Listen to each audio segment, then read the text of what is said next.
ایک عام آدمی سے ہٹ کے ان چیزوں کا وہ تھوڑی سی جیسے کہتے ہیں نا کہ تدارک تھا، تو انہوں نے یہ سب باتیں اپنے بچوں کو کی، اور ایونچولی پھر وہی ہوا کہ اللہ کہتا ہے کہ سب کچھ تو اپنی جگہ پہ رہ گیا، تدبیر میری سب سے اعلیٰ عرفہ رہی. تو پھر اس کو مطلب ہے ذرا تھوڑی سی دقت نظر سے دیکھنا پڑتا ہے نا. بالکل صحیح. اس میں میرے خیال میں تو کیچ پوائنٹ وہی اللہ یہاں تک حکم والا ہے، وہ تو ایک طرح سے انہوں نے پریڈکٹ کر دیا تھا کہ یعنی کہیں نہ کہیں ہو. میں اور آپ اگر کوئی اس طرح کی بات کرتے کر بھی رہے ہیں تو تو اللہ اللہ نہیں ڈالتے.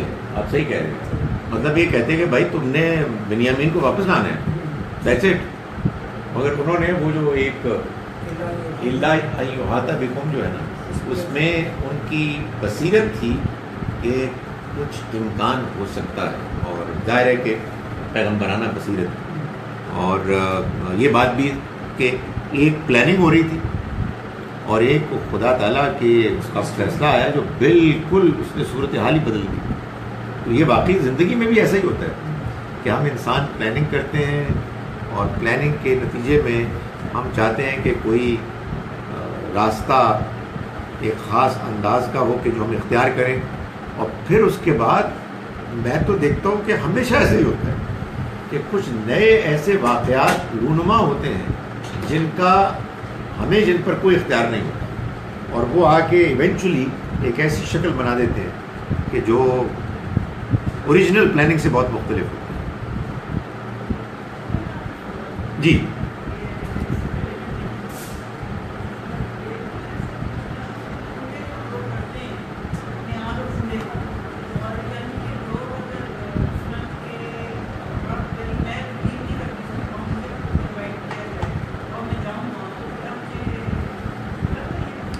دیکھیں جی، جو بات مجھے معلوم ہے، ساری تفصیل تو وہی بتا سکتے ہیں کہ جو ایسا کرتے ہیں. امام جعفر صادق کے کنڈے جو ہیں ان کے بارے میں جو کچھ میں جانتا ہوں وہ یہ ہے کہ ان کے نام پر منت مانی جاتی ہے. لوگ اپنے اپنے دنیاوی مقاصد جو ان کے سامنے ضرورتیں ہیں، حاجتیں ہیں، ان کے لیے ان کا نام لے کر، یہ باقاعدہ ان کا نام اس میں شامل ہوتا ہے، لوگ اپنی اپنی حاجتوں کو پورا کرنے کی غرض سے اس خاص مجلس میں جو منعقد کی جاتی ہے کچھ کنٹریبیوٹ کرتے ہیں.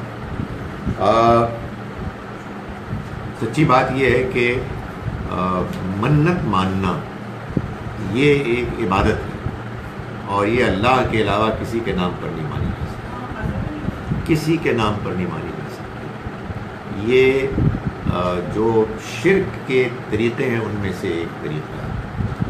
میں کوئی بہت زور و شور سے کوئی اس کے بارے میں کوئی تقریر یا نعرہ تو نہیں لگاؤں گا، لیکن یہ ایک بڑی سادہ سی بات ہے.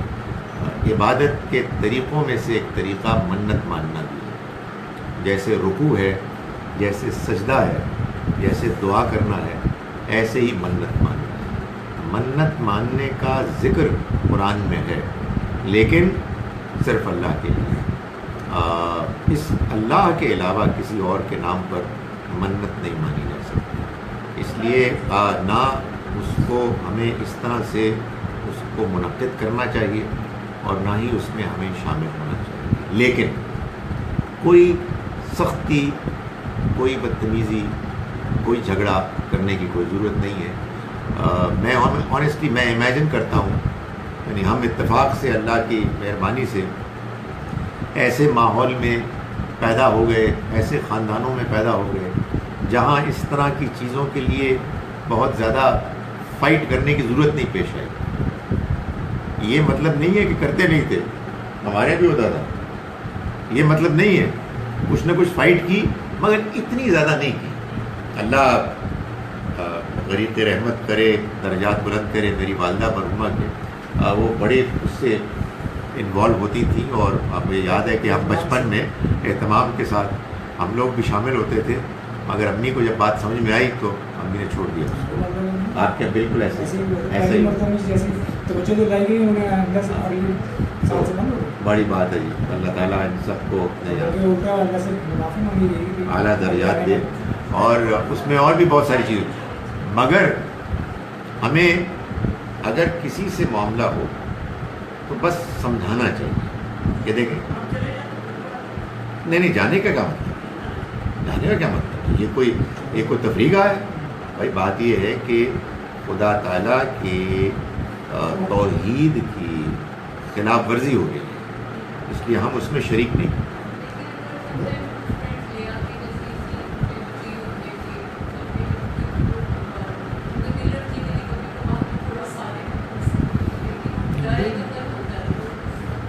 دیکھیں بات یہ ہے کہ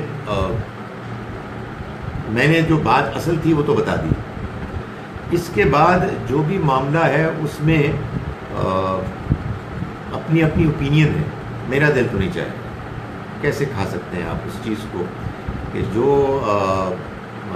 اللہ کے نام کے علاوہ کسی اور کے نام پر رکھی گئی ہے. جیسے لوگ 11ویں شریف کرتے ہیں. ہاں اس میں دل ہاں ہاں وہ میرے خیال میں تو حرام ہے وہ کھانا. ہاں اس وجہ سے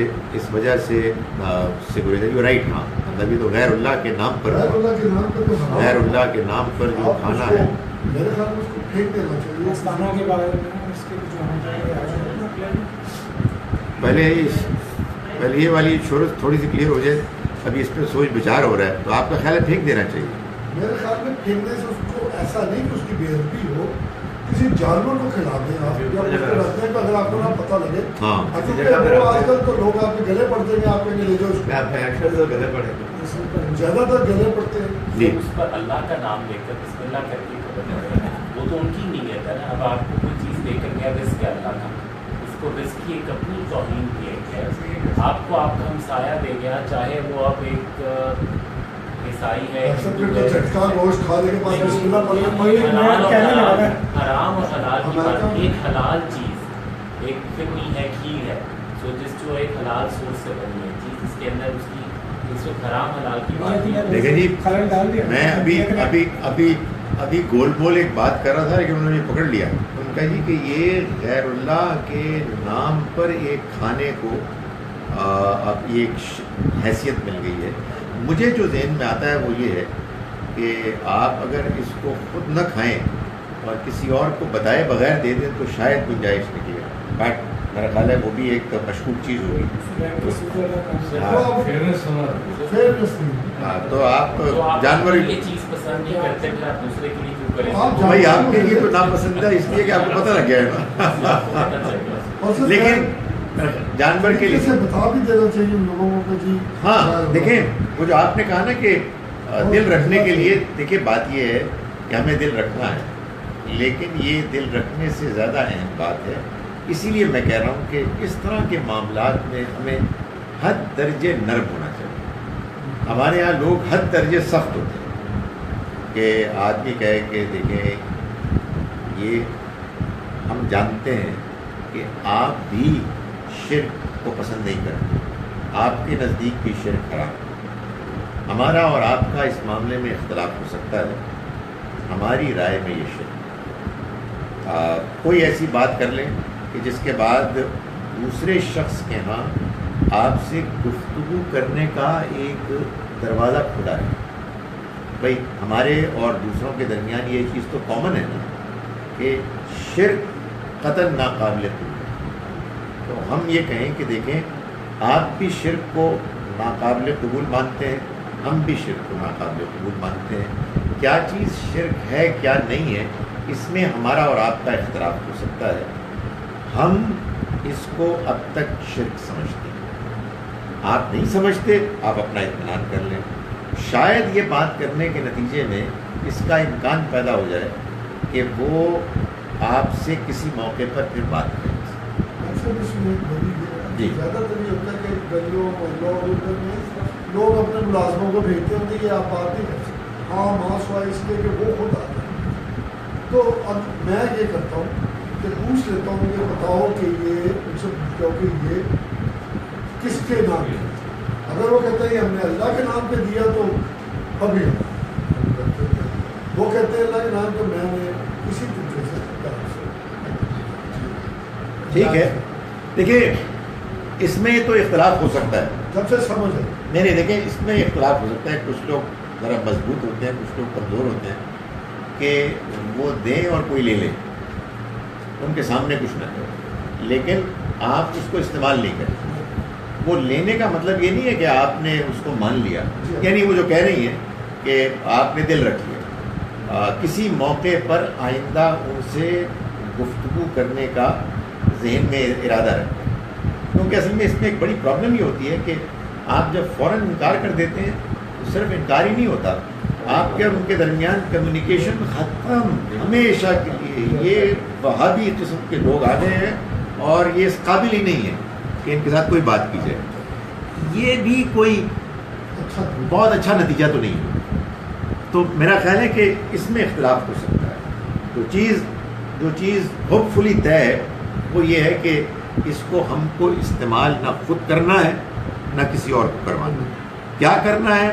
کسی جانور کو دینا ہے، آپ میرا خیال ہے دے سکتے ہیں، تو درمیان کا کوئی راستہ رکھتا ہے۔ جی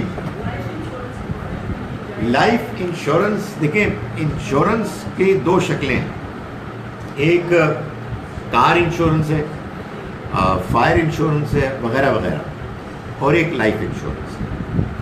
جو پہلی چیز ہے اس میں تو کوئی پرابلم نہیں لگتی ہے، بڑی لمبی بحث ہے لیکن میں اس کا لب لباب آپ کو بتا رہا ہوں۔ اگرچہ کہ لائف انشورنس کمپنیز جو ہیں وہ آپ کے پریمیم کو انویسٹ کرتی ہیں عام طور پر ایسی انویسٹمنٹ ایونیوز میں جو سود پر مبنی ہوتا ہے، لیکن یہ ان کا کام ہے۔ آپ سے ان کا معاہدہ یہ ہے کہ اگر آپ کی گاڑی کو خدا نخواستہ کوئی نقصان ہو گیا تو وہ آپ کو ادائیگی کریں گے۔ ظاہر ہے کہ بہت اچھا ہے کہ اگر وہ ادائیگی ایسے کریں کہ جو اماؤنٹ ان کو حاصل ہو وہ جائز طریقے سے ہو، لیکن ظاہر ہے کہ یہ ان کا معاملہ ہے، آپ کے معاہدے سے اس کا کوئی تعلق نہیں، یہ بہتر اور کمتر والی بات ہے۔ لائف انشورنس میں کیا ہوتا ہے کہ دو امکانات ہوتے ہیں، ایک یہ کہ آدمی نے لائف انشورنس کی کہ میں اب سے لے کے جب تک میری عمر 60 سال کی ہوتی ہے میں پریمیم دے رہا ہوں، اور جب آدمی 60 سال کا ہو جاتا ہے اور زندہ ہوتا ہے تو اس کو اس کے اصل پریمیم کے اماؤنٹ سے کہیں زیادہ اماؤنٹ مل جاتا ہے۔ یہ اماؤنٹ کہاں سے آیا ہے؟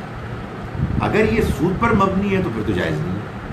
تو آپ کو لائف انشورنس کرتے ہوئے اپنی انشورنس کمپنی والوں سے یہ بات کرنی چاہیے، اور یہ مجھے معلوم ہوا ہے کہ یہ بعض انشورنس کمپنیز میں ممکن ہے، اور جو ایک اسلامک یا آپ کہیے کہ نان انٹرسٹ بیسڈ آلٹرنیٹیو ہے جو ہمارے ہاں اب ایک موجود ہے امکان، اس کو بھی ایکسپلور کرنا چاہیے کہ وہ اگر انویسٹ کر رہے ہیں ایسی جگہوں پر کہ جہاں سے ریٹرنز جائز آ رہے ہیں تو پھر کوئی حرج نہیں، لیکن اگر آپ کو جب انشورنس آپ کی میچور ہو جاتی ہے اور اس کے بعد جو اماؤنٹ ملتا ہے وہ اماؤنٹ ظاہر ہے کہ آپ کے پریمیم پرنسپل سے زیادہ ہوتا ہے، تو اگر وہ انٹرسٹ کی بنیاد پر زیادہ ہے تو پھر تو ظاہر ہے کہ اس کو نہیں لینا چاہیے، الا یہ کہ ظاہر ہے کہ وہ جو انفلیشن کا ایفیکٹ ہے وہ آپ نکالتے ہیں تو یہ دیکھ لینا چاہیے، ورنہ کوئی مسئلہ نہیں۔ نیکسٹ ٹائم یہ جو پھر ہم کہتے ہیں کہ ایک تکافل ہے، اس طرح کے ایک کامن ویلفیئر کا concept, like we are like 9 people sitting here, we have to decide in an agreement کہ ہم میں سے ہم سب ایک پول کرتے ہیں amount, God forbid something happens to me، تو یہ اماؤنٹ جو ہے will go to my family، اور same can apply for others as well۔ تو یہ کیا ایسا پرنسپل وہ نہیں استعمال؟ نہیں، وہ پرنسپل تو بہت ہی اچھا ہے، تو ویلفیئر کا بڑا تو ویلفیئر کا پرنسپل ہے، لیکن جیسے ہمارے یہاں مثال کے طور پر ایک اس کی مثال ہے نا کمیٹی، خواتین بہت کمیٹیز کرتی ہیں، اس میں تو کوئی مسئلہ ہی نہیں ہے، بہت اچھا کانسیپٹ ہے، لیکن یہ والا کانسیپٹ بھی اچھا ہے کہ آپ مل جل کر یہ طے کرتے ہیں کہ ہم لوگ سب کنٹریبیوٹ کر رہے ہیں، اور اگر کوئی کسی کے ساتھ کوئی ایسا واقعہ ہو گیا مس ہے تو ہم سب کنٹریبیوٹ کریں، بہت اچھی بات ہے۔ یہ تو کفالت والی ہاں، یہ تو بزنس ہے بھی نہیں، اصل میں انشورنس کمپنیز اور تکافل بھی ہے، یہ بزنس وینچرز ہیں۔ یہ کیا کرتے ہیں کہ آپ جو پریمیم دیتے ہیں اس کو یہ لوگ انویسٹ کرتے ہیں، اور پھر آپ کا پریمیم، ان کا پریمیم، ان کا میرا، سب مل کے اتنی بڑی اماؤنٹ بن جاتے ہیں کہ جس کو کہتے ہیں نا انسٹیٹیوشنل انویسٹرز. انشورنس کمپنیز دنیا کی سب سے بڑی انسٹیٹیوشنل انویسٹرز ہیں کہ جن کے پاس اتنا بڑا اماؤنٹ ہوتا ہے کہ جس کو وہ انویسٹ کر کے ریٹرنز لیتے ہیں. وہ ریٹرنز اگر انٹرسٹ بیسڈ ہیں تو ظاہر ہے کہ اس میں جو انٹرسٹ کی پرابلمز ہیں وہ یہاں بھی ہوں گی. اس میں ہم یہ کہتے ہیں کہ انشورنس کے فیکٹر کو آپ نکال لیں، لیکن باقی چیز تو پھر جائز نہیں ہوگی. اس وجہ سے میں یہ گزارش کر رہا تھا کہ اگر وہ انویسٹمنٹ ہو میوچل فنڈز میں یا ریئل اسٹیٹ میں، جیسے کہ شاید اسٹیٹ لائف انشورنس یا کس کے بارے میں کہا جاتا ہے کہ وہ ریئل اسٹیٹ میں زیادہ انویسٹ کرتے ہیں. اور مجھے یہ بھی بتایا گیا ہے، ظاہر تفصیلات معلوم کرنی چاہیے، کہ بعض انشورنس کمپنیز اپنے جو کلائنٹس ہیں ان کے اپنے مرضی، پسند، پریفرنس کے مطابق وہ انویسٹمنٹ کرتے ہیں.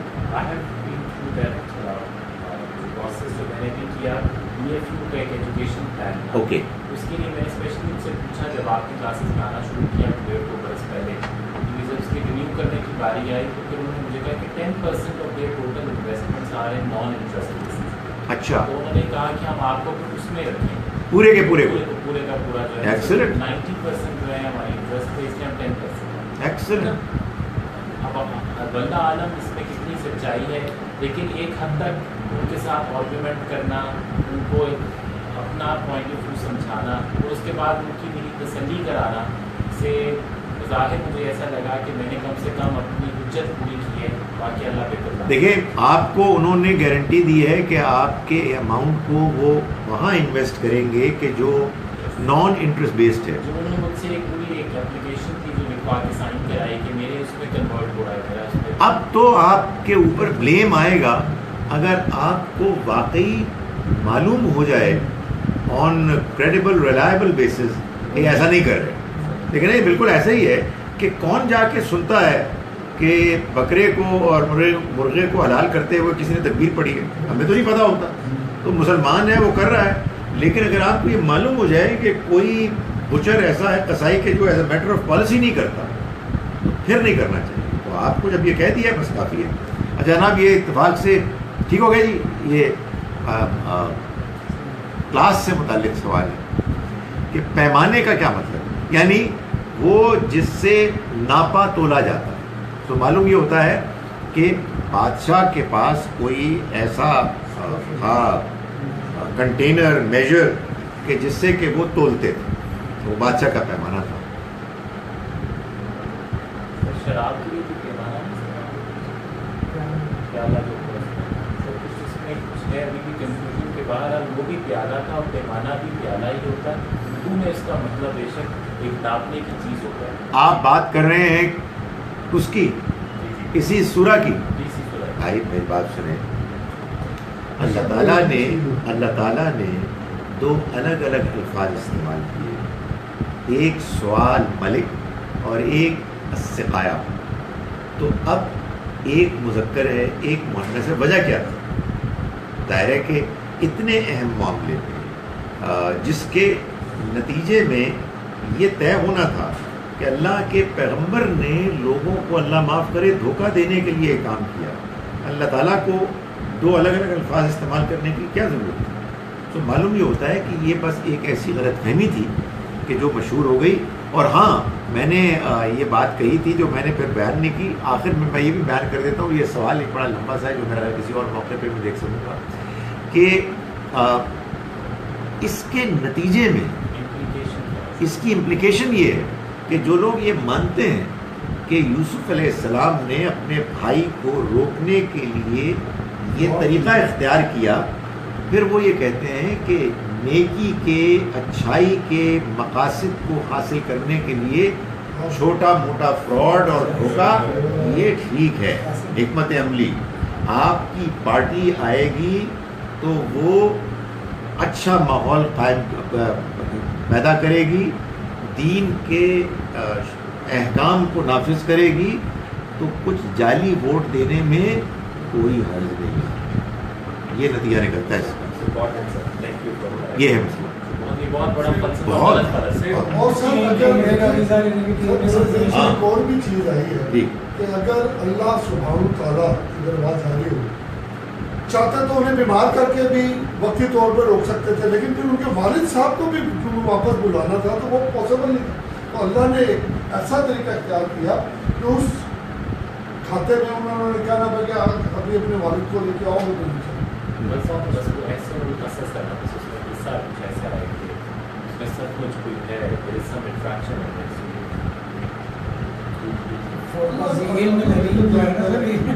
یہ بھی 5 لائن میں کر دیں. یہ ایک لمبا سوال ہے، میرا خیال پھر کسی اور موقع پہ اس کو جب آپ یہ ختم کریں گے تو پھر ہم اس چیز کو ایڈریس کریں گے. کس چیز کو؟ ختم ہوگا تو فارمیٹ کیا ہونا چاہیے. اچھا تو اس کو میں ختم کر دوں آپ اس کو ختم کیجیے پھر فارمیٹ. یا آپ دیکھ لیں مطلب ہے کہ میں پھر اس کو جلدی سے پڑھ لیتا جی. ہوں اور ایک چھوٹا سا جواب دے دیتا ہوں. My question is about the law of اتمام الحجہ. معلوم ہے نا؟ The law states that punishment has been given to the direct addressees of prophets. Once prophets pass away, the punishment is stopped, whether it be from angels or from the hands of the believers, like in case of our beloved prophet. But when we read the same punishment about Jews, it is mentioned that the rejectors of beloved Jesus alayhi salam are being punished till the day of judgment. So my primary question is, why for all prophets the law is the same and an exception in the case of rejectors of Jesus alayhi salam? Because Jews of our time are not direct addressees of Jesus alayhi salam, yet they are under punishment and will remain under the same till judgment day as per Quran. I know it's God's decision to punish someone for some time or forever. I just want to know why there is exception in law in case of the rejectors of Jesus alayhi salam. As a corollary of aforementioned, someone can conclude that, okay, we will not kill non-Muslims, but we will have a political upper hand, jizya, etc. over them till judgment day, as followers of Jesus have over his rejectors till Qiyamah. Kindly accept my apologies for long questions. دیکھیں گزارش یہ ہے کہ قرآن مجید کے بیان سے معلوم ہوتا ہے کہ آپ کو سزا ملتی ہے انہی جرائم کی کہ جو آپ خود کرتے ہیں، لیکن یہ بھی معلوم ہوتا ہے کہ آپ کسی جرم میں شامل ہو جاتے ہیں کہ جب جرم اگرچہ کہ آپ نے نہ کیا ہو لیکن آپ اس جرم کو اون کریں، یعنی آپ اس پر فخر کریں، اس کے بارے میں آپ کو یہ کہیں کہ ہم اس کو سپورٹ کرتے ہیں، ہم اس کی تائید کرتے ہیں. تو بظاہر یہ معلوم ہوتا ہے کہ اگرچہ کہ مسیح علیہ السلام کے معاملے میں جرم کرنے والے تو ایک خاص دور کے یہودی تھے، لیکن اس کے بعد جو بھی یہودی آئے جو اس خاص نقطۂ نظر سے تعلق رکھتے تھے، ان میں سے کسی نے بھی اس جرم کی مذمت نہیں کی. اگر کر دی تو ظاہر ہے کہ پھر وہ اس طرح کے یہودی نہیں رہے، لیکن ہم یہ جانتے ہیں کہ تب سے لے کر اب تک جو یہودی جو مذہبی گروہ ہے ان کے ہاں یہ انڈرسٹینڈنگ ایسے ہی ہے کہ موسیٰ علیہ السلام کے بعد اب مسیح علیہ السلام کی جو آمد ہے وہ ان کے لیے اللہ کی جانب سے ہونا یہ ناقابل قبول ہے. سو معلوم یہ ہوتا ہے کہ آپ یا کوئی اور فرد جو اپنے والدین اپنے آباء و اجداد کے غلط فیصلوں کی تائید کرتا ہے اور اس کی سپورٹ میں وہ بیان دیتا ہے، پالیسیز اختیار کرتا ہے، زندگی گزارتا ہے، تو وہ بھی ان کے ان جرائم میں شامل ہے. اس جرم سے اپنے آپ کو الگ کرنے کا ایک ہی طریقہ ہے، اور وہ یہ ہے کہ آپ یہ کلیئرلی کہیں کہ یہ ظلم زیادتی ہوئی تھی اور ہم اس میں شامل نہیں. لیکن اگر آپ اپنے آپ کو فخر کے ساتھ اس ٹریڈیشن کا حصہ مانتے ہیں تو پھر ظاہر ہے کہ آپ اس جرم میں شامل ہیں، اور قرآن مجید نے اس بات کو ریمائنڈ کرایا ہے کہ یہ اللہ کی طرف سے وہ فیصلہ ہے کہ جو ان کے اوپر نافذ ہوا ہے. چنانچہ یہ ریمائنڈر ہے ان لوگوں کے لیے کہ جو ابھی بھی اس کو نہیں مان رہے ہیں کہ وہ اپنے آپ کو اس سے الگ کر لیں. یہ ہے ایک پہلو. دوسرا پہلو یہ ہے کہ قرآن سے یہ معلوم ہوتا ہے کہ چاہے بنی اسرائیل ہوں یہودی ہوں یا بنی اسماعیل ہوں یعنی عرب ہوں جو اسماعیل علیہ السلام کی اولاد ہیں، ان دونوں کے بارے میں اللہ نے یہ طے کیا ہے کہ یہ دنیا میں اللہ کے دین کی شہادت گواہی دینے کے لیے اپوائنٹ کر لیے گئے، جیسے اس سے پہلے اللہ نے پیغمبروں کو اپوائنٹ کیا. اور اللہ کی اس اپوائنٹمنٹ کا یہ لازمی نتیجہ ہے کہ اگر وہ اپنی ذمہ داری کو پورا کریں گے تو وہ دنیا میں بھی آخرت سے پہلے کامیاب ہوں گے، اور دنیا میں وہ بحیثیت قوم سرخرو ہوں گے. باقی تمام اقوام ان کے مقابلے میں سرنگوں ہوں گی، کمزور ہوں گی اور ان کے مرہون منت ہوں گی. لیکن اگر وہ اس منصب پر فائز ہونے کے بعد اپنے رویے کو اس طرح سے نہیں ڈھالیں گے جو ان سے توقع ہے تو پھر ان کو اس دنیا میں سزا ملے گی. چنانچہ یہ معاملہ آپ بنی اسرائیل کے بارے میں قرآن مجید میں پڑھ رہے ہیں، بنی اسماعیل کے بارے میں بھی یہی معاملہ ہے. یعنی دونوں قومیں، پورا خاندان ابراہیم اصل میں اللہ کی طرف سے جس مقام پر فائز ہے اس مقام کا تقاضا یہ ہے کہ وہ اپنے آپ کو اللہ کے پیغام کے مطابق ڈھالیں اور اس پیغام کو دنیا والوں کے سامنے پیش کریں. اگر وہ ایسا کریں گے تو انہیں یہاں بھی اور وہاں بھی کامیابی ملے گی، اور اگر وہ ایسا نہیں کریں گے تو وہاں کی ناکامی سے پہلے ان کو یہاں کی ناکامی کا بھی سامنا کرنا ہوگا. خدا تعالیٰ نے یہودیوں کے بارے میں جو اس گروہ میں شامل ہونے کو پسند کریں گے اپنا یہ فیصلہ سنا دیا ہے کہ معلوم ہوتا ہے کہ قیامت تک وہ ایسا نہیں کریں. اس پر آپ کہہ سکتے ہیں کہ یہ کیسے ہوا، یہ اللہ کا علم ہے. اللہ نے اپنے علم کے مطابق یہ بات بیان کر دی ہے کہ یہ معاملہ اب وہ قیامت تک جاری رکھیں گے. ان میں سے جو لوگ اپنے آپ کو اس سے ہٹا دیں اور اپنے رویے کو درست کر دیں تو وہ اس میں شامل نہیں ہوں گے، وہ اپنے آپ کو اللہ کی اس پکڑ کی زد سے بچا لیں گے. بنی اسماعیل کو بھی سزا دینی چاہیے، مل رہی ہے. یعنی بنی اسماعیل کو بھی پھر آج سزا دینی چاہیے جو مسلم نہیں ہیں. مسلم نہیں ہے، میں نہیں سمجھا. یعنی بنی اسماعیل کو سزا مل رہی ہے. اور سزا کیا ہوتی ہے؟